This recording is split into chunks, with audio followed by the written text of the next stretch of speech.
सैया ने देखा ऐसे मैं पानी पानी हो गई. खरं तर सैयाने बघितलं किंवा नाही बघितलं, पाणी पाणी तर आपण सगळेच आहोत. कन्फ्यूज करतीये. आपल्या शरीराचा 65% भाग पाणी आहे. म्हणजे जर एखाद्याचं वजन 100 किलो असेल ना, तर त्याचं 65 किलो वजन हे पाण्याचं आहे. कमालीची गोष्ट आहे ना. चला जाणून घेऊया की माणसाला दिवसभरात किती पाण्याची गरज असते आणि ती पाण्याची गरज जर पूर्ण नाही झाली तर काय होतं. बघा, जेव्हाही कुणीतरी आपल्यासमोर रडत असतो तेव्हा आपण त्याला काय सांगतो की पाणी पी. जेव्हा कुणीतरी रागराग करत असतो त्याला आपण सांगतो की पाणी घे. जर कुणीतरी आपल्यासमोर चक्कर येऊन पडलं तर आपण काय करतो, त्याच्या चेहऱ्यावर पाणी मारतो आणि त्याला पाणी प्यायला देतो. कुणीतरी जर इरिटेट झालं असेल तर त्याला सुद्धा आपण सांगतो की घे पाणी पी, शांत हो. असं का? चला या काचं उत्तर शोधूया. पृथ्वीवर इतकं पाणी आहे की याला ब्लू प्लॅनेट असं म्हटलं जातं. समुद्र, नदी, तलाव, विहीर आणि तिथे सुद्धा जिथे आपल्याला पाणी दिसत नाहीये तिथे सुद्धा पाणी असतं. हो, मी आपलीच गोष्ट करतेय. प्रत्येक मनुष्यामध्ये पाणी असतं. पण ही जी पाण्याची मात्रा असते ना, ही प्रत्येक व्यक्तीमध्ये वेगवेगळी असते. म्हणजे एखादा तरुण व्यक्ती असेल तर त्याच्यामध्ये 65% पाणी असतं. एखादा लहान मुलगा असेल तर त्याच्यामध्ये 80% पाणी असतं.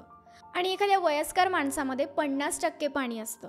जसं जसं आपलं वय वाढत जातं पाण्याची मात्रा ही कमी कमी होत जाते. म्हणजे साधारणतः आपण 45 लिटर पाणी घेऊन फिरत असतो. पाणी हे आपल्या शरीराच्या संरचनेसाठी अतिशय गरजेचं आहे. आपल्या ब्लडमध्ये एरिथ्रोसाइट नावाच्या कोशिका असतात. त्यांना सुद्धा पाण्याची गरज असते आणि जर त्यांना पाणी नाही मिळालं तर त्या संकुचित होऊन मरण पावायला लागतात.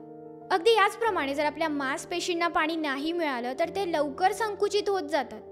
आणि अशीच हालत आपल्या ब्रेनची सुद्धा होईल, कारण तो सुद्धा 70% पाण्याने बनलेला असतो. किती मजेदार गोष्ट आहे ना मित्रांनो. आपल्या ब्रेनचा 70% भाग हा पाण्याने बनलाय आणि आपल्या पृथ्वीवर सुद्धा 70% पाणी आहे. तुम्हाला आता समजलंच असेल की शरीरासाठी पाणी हे किती महत्त्वाचं आहे. पण जेव्हा याच पाण्याची आपल्या शरीरात कमतरता होते तेव्हा काय होतं, चला बघूया. बघा, कधी कधी आपलं डोकं दुखतं तेव्हा आपण काय करतो, बरेचसे जण चहा किंवा कॉफी पिऊन टाकतात. पण यामुळे आपलं शरीर जास्त डिहायड्रेट होतं. आपल्या शरीरात अजून पाण्याची कमतरता निर्माण होते. पण डोकंदुखीच्या वेळेस आपल्याला खरी गरज असते ती पाण्याची, हायड्रेशनची.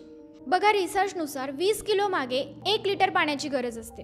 म्हणजे जर तुमचं वजन 60 असेल तर तुम्हाला दिवसातून 3 लिटर पाण्याची गरज आहे. आणि मग जेव्हा आपण आपल्या शरीराच्या गरजे इतकं पाणी पित नाही तेव्हा आपल्याला वेगवेगळ्या प्रकारचे त्रास व्हायला लागतात. कॉन्स्टिपेशन होतं, तोंडाचा वास यायला लागतो, आपले नखं तुटायला लागतात, आपली स्किन ड्राय व्हायला लागते, आपला घसा सुकायला लागतो.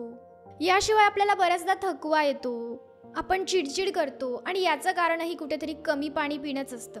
बघा, बऱ्याचदा लहान मुलं रडतात, चिडचिड करतात तेव्हा आपण काय करतो, त्यांना चॉकलेट देऊन देतो. पण गरज त्यांना पाण्याची असते. म्हणजे एकतर डिहायड्रेशन आणि त्यावर वरून एक्स्ट्रीम शुगर इनटेक. म्हणजे एका लहान बालकाला तुम्ही प्राणी बनवून टाकता. आणि बऱ्याचदा आपलं सुद्धा तसंच होतं. आपल्याला ना कळत नाही, आपल्याला क्रेविंग्स होतात, काहीतरी खावंसं वाटत असतं. हे का होतं माहिती आहे? हे सुद्धा पाण्याच्या कमतरतेमुळेच होतं. म्हणजे आपली बॉडी आपल्याला सांगण्याचा प्रयत्न करते की तू पाणी पित नाही तर काहीतरी खाऊन घे, त्यातून तरी मला पाणी मिळेल. आणि मग यामुळे आपण अवेळी काहीही खातो आणि हेच आपलं वजन वाढायचं कारण बनतं. पण तुम्हाला गरज असते पाणी पिण्याची, काहीही खाण्याची नाही. बघा, तुम्हाला अंदाजा पण नसेल की पाणी हे आपल्यासाठी किती जास्त महत्त्वाचं आहे.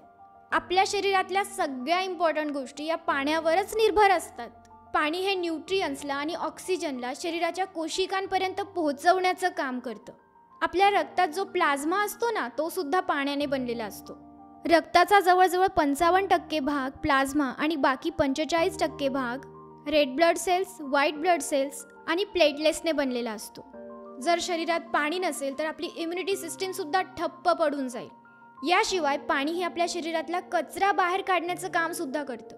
युरिनेशनद्वारे किडनीज पाण्याला फिल्टर करतात आणि ज्या पदार्थांची गरज नसते ते शरीराच्या बाहेर टाकले जातात. अशा प्रकारे आपल्या शरीरातून एका दिवसभरातून जवळपास 1.5 लिटर पाणी बाहेर टाकलं जातं. आणि याचमुळे पाणी पित राहिलं पाहिजे. तुम्हीही पिऊन घ्या.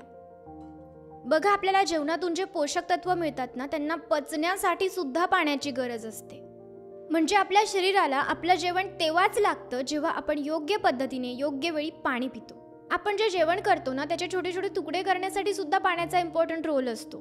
आणि मग त्यानंतर पाण्याच्याच मदतीने ते पोषक तत्व आपल्या शरीराच्या वेगवेगळ्या भागामध्ये पोहोचवले जातात आणि आपल्या शरीरातले काही न्यूट्रियन्स हे वॉटर सोल्युएबल असतात, म्हणजे त्यांना जर पाणी नाही मिळालं ना तर ते तसेच्या तसे आपल्या शरीरातून बाहेर निघून जातात।